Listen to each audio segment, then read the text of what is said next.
अभी एनसीईआरटी की बातों को हम पढ़ रहे थे, कल ही आया। अब भारतीय संविधान में तो है India that is Bharat, am I right? Yes, no? India that is Bharat.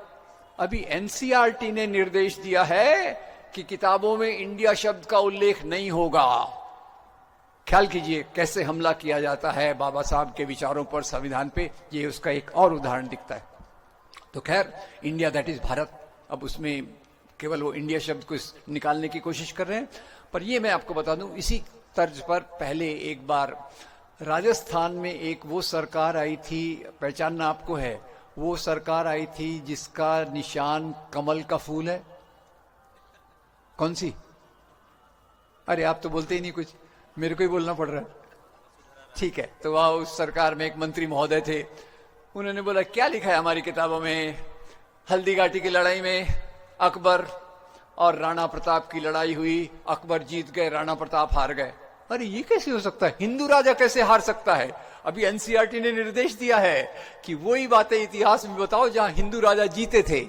अब राजा और प्रजा का क्या लेना देना, वो आज तक मुझे समझा नहीं। राजा राजा होता है और हम जैसे रंक रंक होते हैं। खैर, तो वो मंत्री महोदय ने कहा किताब को बदल दो, बताओ, बोलो, लिखो कि हल्दी घाटी की लड़ाई में अकबर हार गए, राणा प्रताप जीत गए। एनीवे, हमको क्या, हमें क्या फर्क पड़ता है? जिसको जिताना है जिता दो, जिसको हराना है हरा दो।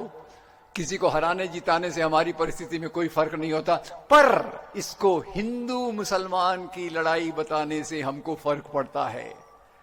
क्यों? हल्दी घाटी के मैदान में चलिए, एक तरफ अकबर की फौज है, एक तरफ महाराणा प्रताप की फौज है, और जब हम देखते हैं अकबर की फौज, तो अकबर की फौज में खुद अकबर नहीं है। तो अकबर की सेना का नेतृत्व कौन कर रहा है? राजा मान सिंह।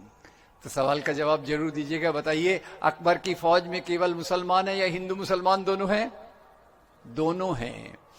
चलते हैं राणा प्रताप जी के पास। राणा प्रताप जी की फौज में राणा प्रताप खुद अपनी सेना का नेतृत्व कर रहे हैं, चेतक घोड़े पर बैठकर, और उनके दो सेनापति हैं।